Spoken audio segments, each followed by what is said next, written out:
What is up, everybody? Welcome to DFS by the Numbers. These are my full card breakdown and predictions for UFC Vegas 66.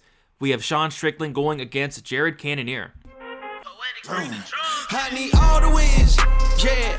Harder than all that is. You better move, you might get knocked out. Knocked out. You better move, you might get knocked out. Knocked out. You better move, you might get knocked out. Knocked out.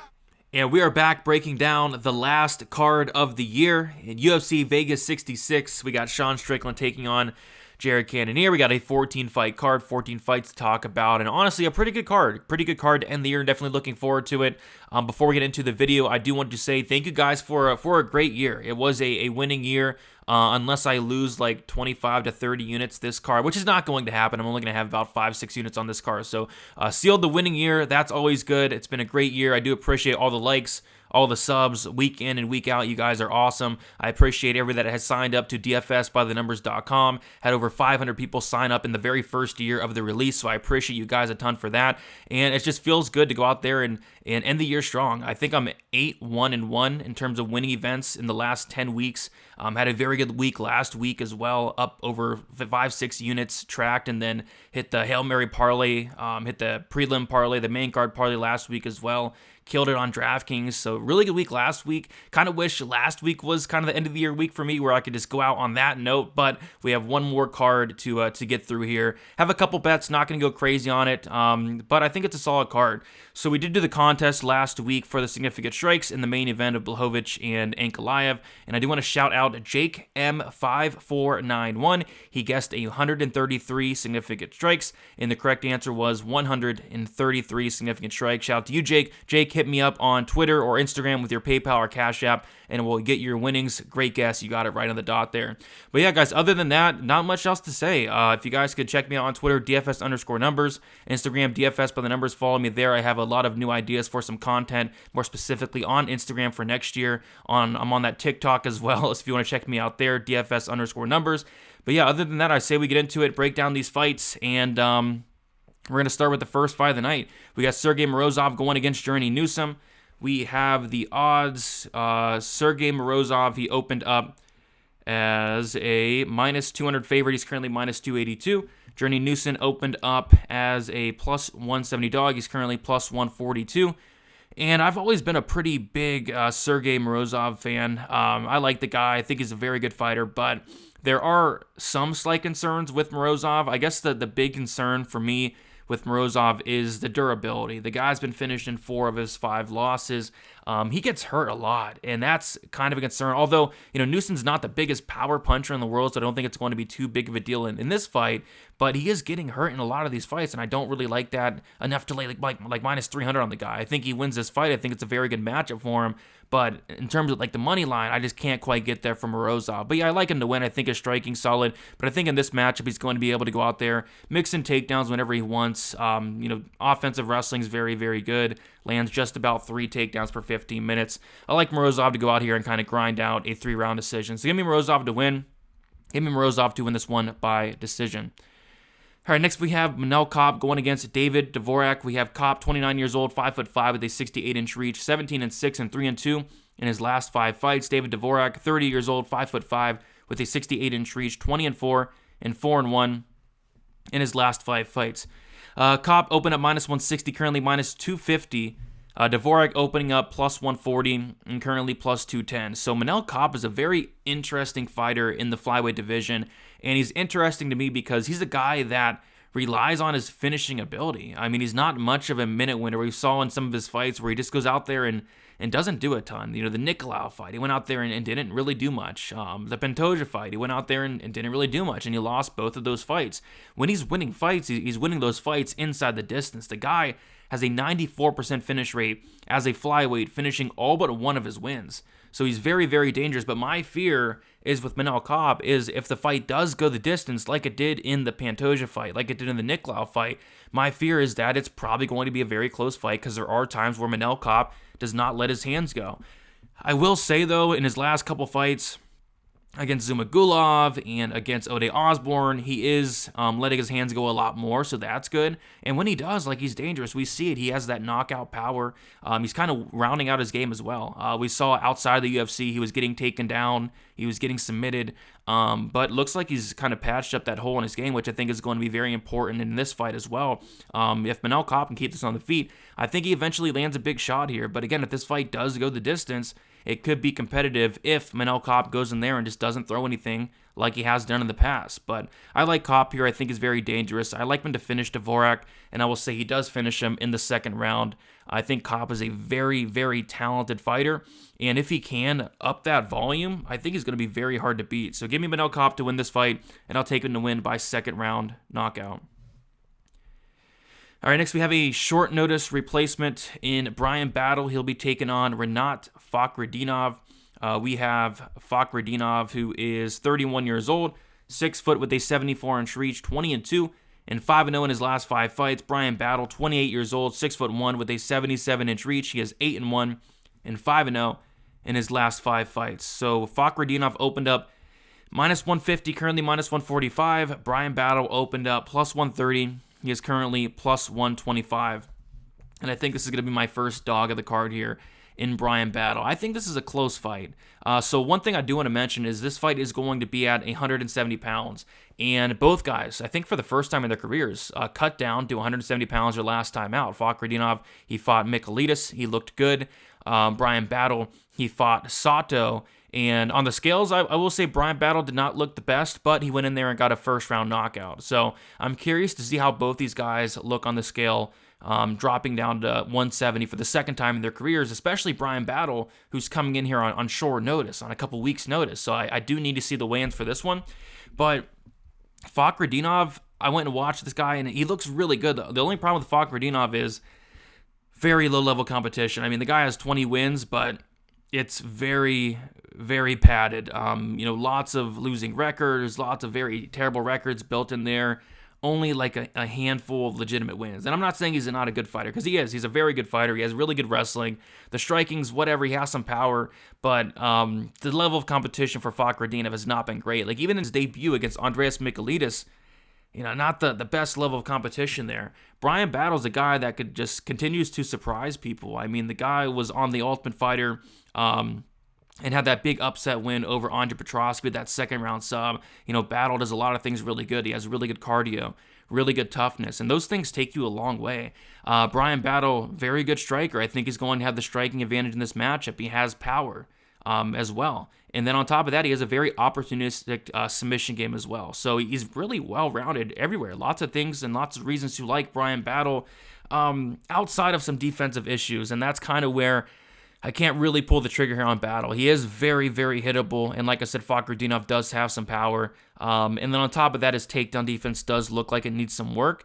And he kind of, guys are out there taking him down, and he's just wearing on these guys. So he's wearing on them, and eventually he's able to get that late finish. But, and I think that's what's going to happen here. I think eventually Bryan Battle is going to land a big shot. He is going to catch Fakhretdinov in something, but I do expect Fakhretdinov to have a ton of success early.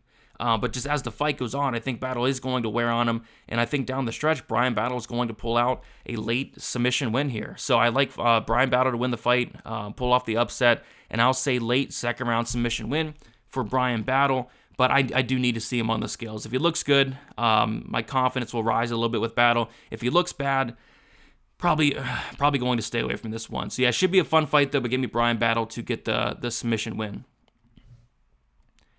All right, next we have Rafa Garcia going against Maheshate.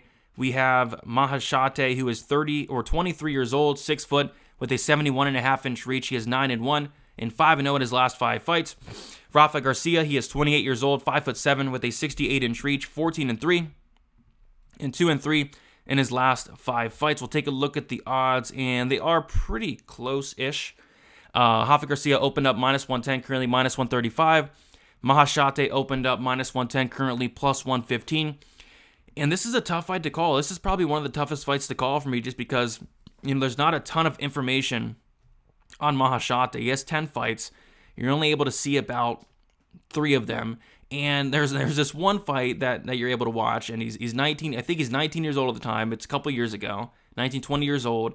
And there's an 0-1 guy that's just taking him down at will. Taking him down. He has nothing off his back. He's getting controlled for 15 minutes. But, that fight was, 3-4 years ago. So how much can we take into account of that fight, right? So the size advantage of Maheshate definitely scares me here. He's 6 foot. He's huge.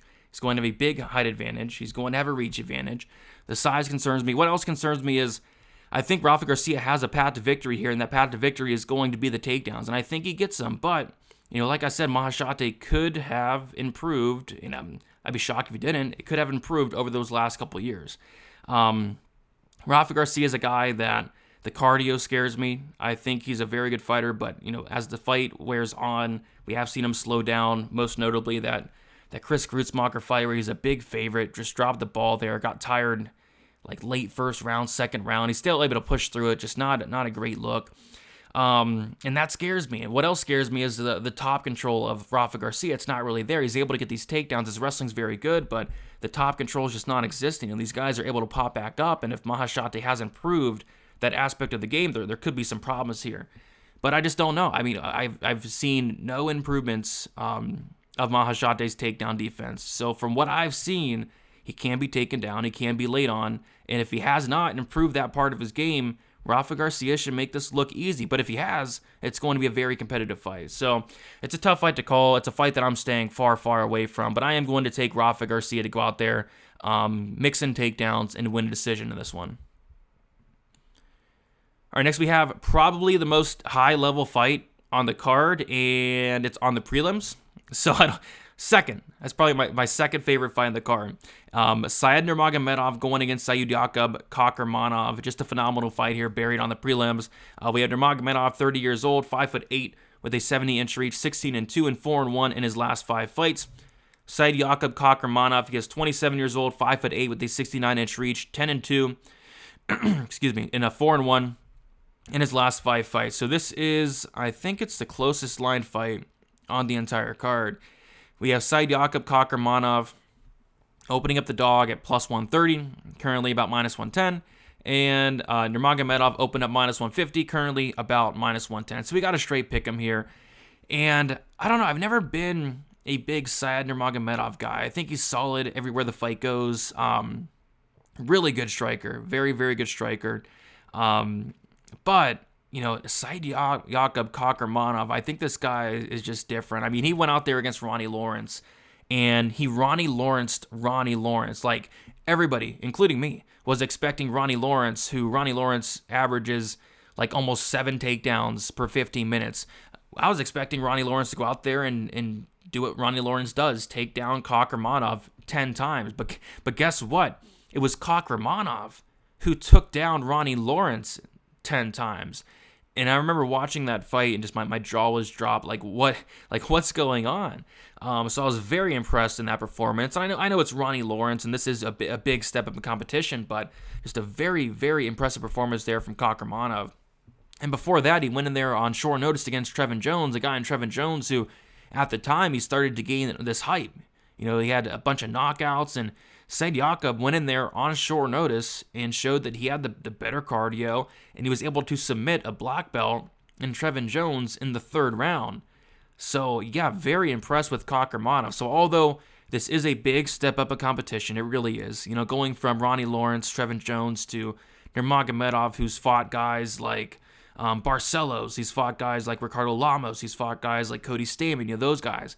But I feel like this is a test he can pass here, and I feel like if he can pass this test, he's going to start gaining a lot of hype. I think people are going to start figuring out who this guy is. I think this guy is a very, very exciting guy to watch and see how far he goes up in these rankings, and I think this is a fight he can pass here. So I like Kakhramonov. The dude's only 27 years old. I don't think it's going to be an easy fight by any means. I think it is going to be a very close fight, and the line does indicate that, but I'm going to take Kakhramonov to win this fight. I'm going to take him to win it by decision. Like I said, I think it's going to be close, competitive. I think both guys are going to have their moments, but I'll take Kakhramonov to go out there and get the dub and by decision. Should be a phenomenal fight. One of the best, if not the best fight on the card. All right. And then we have this fight. We went from that high-level fight to one of the lowest-level fights on the card. But we have Julian Marquez going against Deron Winn. We have Marquez, 32 years old, 6'2", with a 72-inch reach, 9-3, and 3-2 in his last 5 fights. Deron Winn, 33 years old, 5'6", with a 70-inch reach, 7-3 and 2-3 in his last 5 fights. We'll take a look at the odds here. And Julian Marquez opened up minus 180, currently minus 174. Deron Winn opened up plus 155, and he's currently plus 149. So yeah, Deron Winn, 1-3 in his last 4 fights there.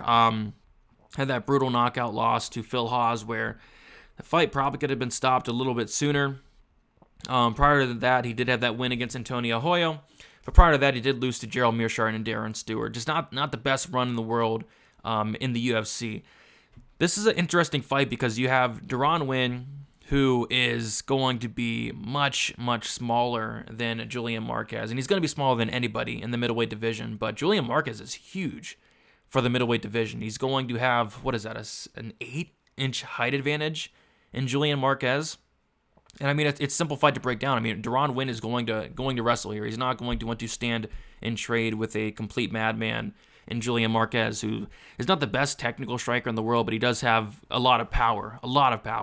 So he's going to try to go out there and take down Julian Marquez, and I think he will. I think he absolutely will take down Julian Marquez. And you want to know why? The Maki Pitolo fight. Maki Pitolo, the striker, went out there and took down Julian Marquez 5 times. 5 times, was able to control him for almost 10 minutes of that fight. And then Maki Pitolo ended up gassing out, and Marquez was able to finish him in the 3rd round. And that's where I have my concerns with Winn. Winn can absolutely go out there and mix in takedowns early on. It's just, can Winn go out there and mix in takedowns for 15 minutes without getting tired, without getting knocked out, without getting caught in a submission? Because Julian Marquez, his submission game is very good. And he has a lot of power. He's dangerous everywhere the fight goes. I just really struggle to see Deron Winn going out there and wrestling for 15 minutes without tiring out, gassing out, getting caught in something. So this could be a great live bet spot because I can almost guarantee that Winn is going to win this 1st round. But as the fight goes on, as Winn slows down, Marquez is going to be fresh probably the entire time, at least fresher than Deron Winn. And I think Marquez is either going to catch him with a knockout, a submission, but I just don't see Deron Winn being able to go out there and control Marquez for 15 minutes. So I do like Marquez quite a bit. And on top of that, he's much bigger than Deron Winn, which is going to make it just harder to control this guy for 15 minutes as well. So I like Marquez. I like him quite a bit. I think he finishes Deron Winn, and I'll say he finishes him in the 2nd round. 2nd round sub for Julian Marquez. Winn has success early, starts to slow down, and Marquez puts it on him, club and sub. Maybe Winn shoots in for a sloppy shot and gets submitted like he did against Meerschaert. But I do like Marquez to win this fight inside the distance regardless. So give me Marquez for the win. Should be a very interesting fight there. All right, Jake Matthews going against Matthew Semelsberger.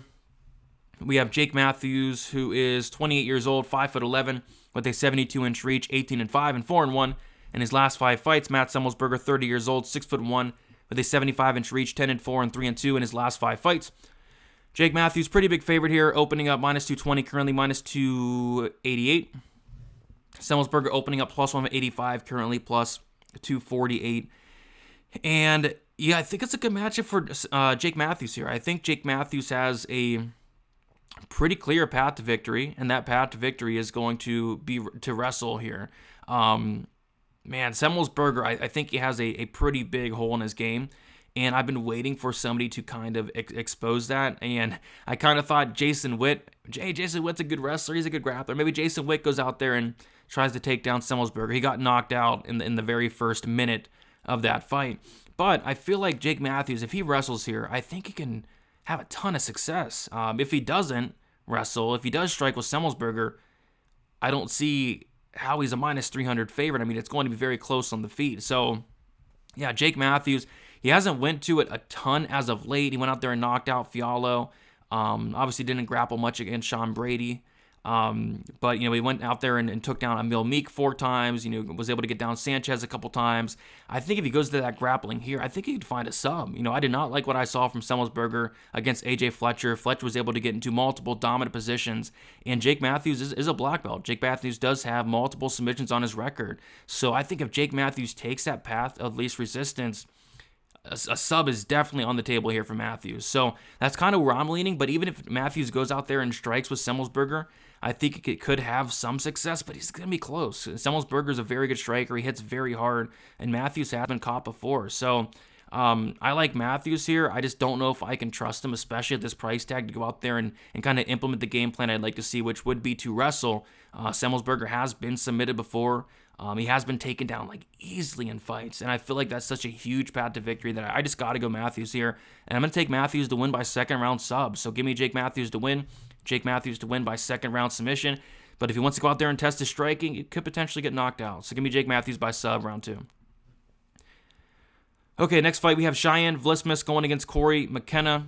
We have Cheyanne Vlismas, who is 27 years old, 5'3" with a 63-inch reach, 7-2 and 4-1 in her last 5 fights. Cory McKenna, 23 years old, 5'3" with a 58.5-inch reach, 7-2 and 4-1 in her last 5 fights. Cheyanne Vlismas opened up plus 125, currently minus 190. Cory McKenna opened up minus 145, currently plus 165. And yeah, I think it's a close fight, but I don't know if I can ever trust Cory McKenna again from the stunt she pulled against Elise Reed. I mean, that was a fight where she just refused to wrestle. She refused to get the fight down to the mat, and on the feet she looked horrible. She looked horrible against Elise Reed. So I would like to see her go for takedowns, but I think it's going to be much tougher to take down Cheyanne Vlismas, who has very good takedown defense, than taking down Elise Reed, who had no takedown defense. So how can I pick Cory McKenna in this matchup? I will say, in her next matchup against Miranda Granger, she did go out there, she did fight smart, and look what happened. She went out there and got the sub. But I think Vlismas is better than Granger by a lot. I think Vlismas is better than Elise Reed by a lot. I think this is going to be Cory McKenna's toughest matchup to date in the UFC. So, yeah, I like Vlismas here. I think she's the better striker by a mile. And, Cory McKenna, she has improved her striking. She's only 23 years old. I still think she has some solid upside, but at this point of their careers, I think Vlismas is the much better fighter. So yeah, I think for McKenna to win, she's going to have to mix in takedowns, and maybe she gets like a couple, but I just struggle to see her holding down Vlismas. I mean, she wasn't able to hold down Elise Reed. I think it's Vlismas here. I think it's Vlismas by decision. But yeah, McKenna should have her moments. She should have her moments. Maybe she gets a takedown or two. Maybe she steals a round, but I can't pick McKenna here. Give me Vlismas to win. Give me Vlismas to win by decision. All right, next we have Cody Brundage going against Michal Oleksiejczuk. We have Oleksiejczuk, who is 27 years old, 6 foot with a 74-inch reach, 17-5 and 3-2 in his last 5 fights. Cody Brundage, 28 years old, 6 foot with a 72-inch reach, 8-2 and 3-2 in his last 5 fights. Oleksiejczuk, pretty big favorite. I think he's like the second biggest favorite on the card. He's minus 225, opened up around minus 280 here. Brundage opened up plus 190, around plus 240. So yeah, Oleksiejczuk, pretty big favorite. Brundage is stepping in here on short notice. I think this fight is going to be a fun fight for as long as it lasts. I think this fight is going to be an absolute car crash. I think both guys have passed to victory here. Oleksiejczuk is going to have a pretty big striking advantage. And yeah, Oleksiejczuk, 27 years old, he's looking better than ever. Went out there, just completely destroyed Sam Alvey. And I know it's Sam Alvey, but not a lot of people go out there and just completely run through Sam Alvey in the very first couple minutes of the fight. So yeah, very impressive performance. He's aggressive. His striking is very good. Lots of volume, lots of pressure. Mixes it up to the body very well, and he hits very hard. I think on the feet he's going to be a big problem for Cody Brundage. But on the flip side, I think on the mat, Brundage is going to have some success if he's able to get it there. Just because the times we have saw Michal Oleksiejczuk get taken down, it has not looked good. We saw Jimmy Crute go out there and take down Michal Oleksiejczuk 8 times and eventually submit him. We saw OSP take down Oleksiejczuk once, and as soon as he took him down, he got submitted. And Cody Brundage, his wrestling is very good. Has a wrestling background, and his ground game is really good. He's able to get into dominant positions. He has good ground and pound. He has a sneaky submission game as well. And if he's able to get on top of Oleksiejczuk, I mean, the fight could be over. So honestly, this line doesn't make a ton of sense to me. I feel like it could really go either way. It just comes down to who's able to implement their game plan. Is Brundage able to go for those takedowns and get them? Or is Oleksiejczuk able to keep this on the feet and and knock out Brundage. I think this fight ends early, probably in the first round. And I'm going to take Oleksiejczuk to knock out Cody Brundage here, but it's going to be interesting if Brundage is able to get that takedown. I will say, though, the OSP fight, the crew fight, those were a couple years ago. So I think Oleksiejczuk probably has made some improvements, but from what I have seen, Oleksiejczuk does not really look comfortable on the mat. But luckily, the fight is going to start on the feet, and on the feet, he does have a significant advantage. So I'll take Oleksiejczuk to win. Oleksiejczuk to win by first round finish here. Knockout. All right, moving on.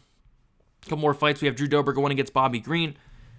We have Drew Dober, who is 34 years old, 5'8" with a 70-inch reach. He is 25-11 and 3-2 in his last 5 fights. Bobby Green, 36 years old, 5'10" with a 71-inch reach, 29-13-1 and 2-3 in his last 5 fights. And yeah, I like Bobby Green here. I like Bobby Green here as a dog. The only thing is, man, I kind of swore away betting Bobby Green after the freaking Thiago Moises performance, where, first of all, I thought he won, but second of all, he could have easily won that fight if he had any type of fight IQ. And there's been multiple fights like that with Bobby Green. Like, the fight IQ is not great, but man, Bobby Green's been looking great as of late. He's 36 years old, and the dude looks to be in his prime. I mean, he went out there against Nasrat Haqparast a couple fights ago, just put on an absolute clinic, looked phenomenal in that fight. He knocked out Ali Quinta in the first round. He went out there against Rafael Fiziev, went to a very close fight with him, outlanding Fiziev 143-104. And then, of course, he ran into Islam Makhachev. No shame in that. Got finished in the first round. But, man, this fight worries me for a couple reasons. This fight, I think, does go the distance, and for that reason, I am concerned about these judges nowadays. That concerns me. And the other thing that concerns me is it's one of those fights where I feel like Bobby Green is going to be landing the more volume. I feel like it could look a little bit like the Fiziev fight, where Bobby Green's outlanding Drew Dober in every single round. The volume of Bobby Green's phenomenal. Not a ton of people can keep up with that volume. And I feel like Drew Dober's going to be the one landing the hard shots, the powerful shots, the more impactful ones. So it's one of those fights where I think it goes to decision. I think it's very, very close. I think it's all going to be coming down to the judges, which is terrifying. But I'm going to go with the volume of Bobby Green. I think Drew Dober is going to land the harder shots here, but I'm going to go with the volume of Bobby Green. And then another path to victory for Bobby Green. And I wish this guy, Bobby Green, had good fight IQ, because he could easily win this fight. Just why not mix in the takedowns? Why not mix in the takedowns against Drew Dober, who throughout his career has struggled with that? He hasn't proved it a tad, but still has a 54% takedown defense.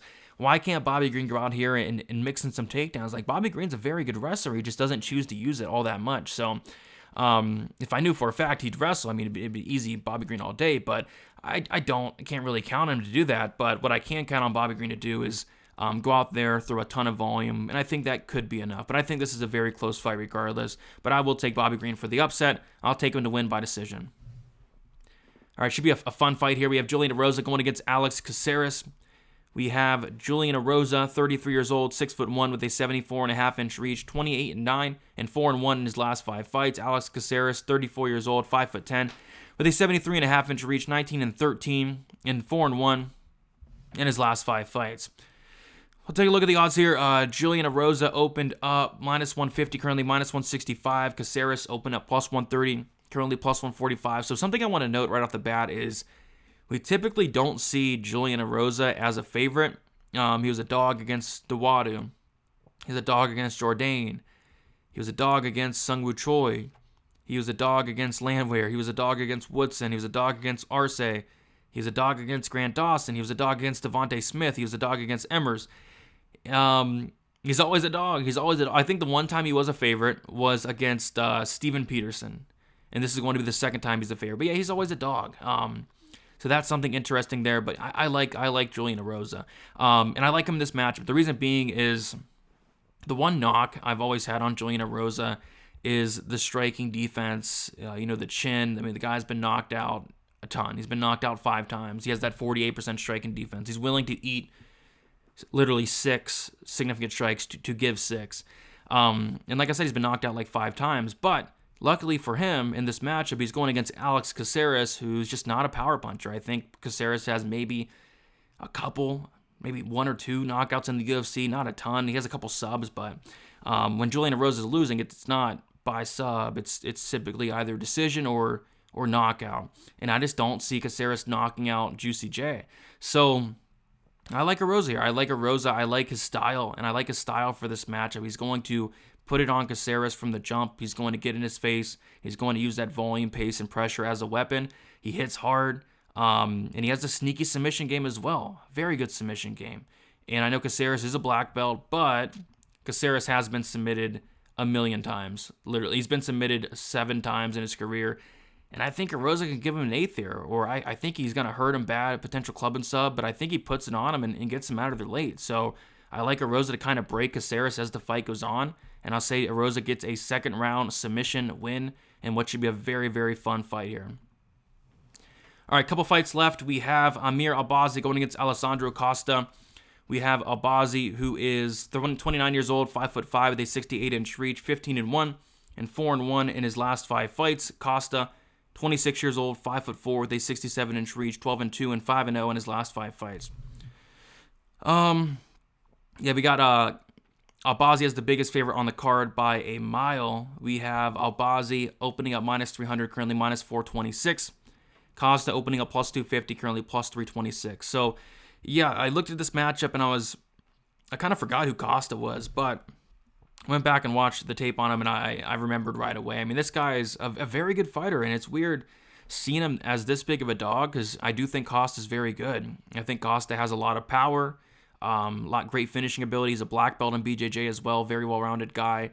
And then you see the line, you're like, Albazi's a big favorite, and the reason why is because Albazi, I think this guy's the real deal. I think this guy he's only 29 years old. He's in his prime, and he was supposed to fight somebody.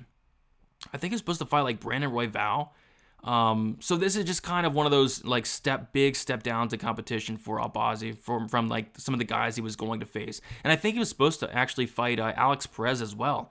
So, some of the top guys in the division, and then he's going against a Contender Series guy in Costa, who obviously went out there and won a decision, but didn't really impress anybody, including me. And I was very high on him in that matchup. So it's one of those fights where I think both guys are really good. It's just Albazi at this point especially is just another level above Costa. So you got to pick Albazi here. I mean, what's Costa's path to victory? Is he going to knock out Amir Albazi? I don't really think so.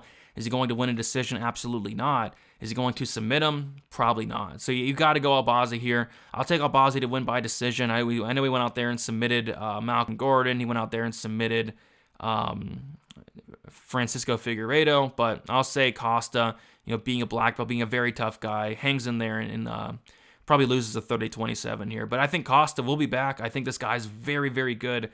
Just horrific debut here for Costa. I mean, I can't wait to see him fight maybe somebody like a Malcolm Gordon, like a Francisco Figueiredo, like a Daniel De Silva, because I think he will eat up those guys, but he's not beating Albazi. So give me Albazi to win. I'll take Albazi to win by decision. All right, co-main event, very good co-main event. Probably my favorite fight on the card. We have Arman Tsarukyan going against Damir Ismagulov. We have Tsarukyan, 26 years old, 5'7", with a 72.5-inch reach. He has 18-3 and 4-1 in his last 5 fights. Damir Ismagulov, 31 years old, 5'10", with a 74-inch reach, 24-1 and 5-0 in his last 5 fights. We'll take a look at the odds here.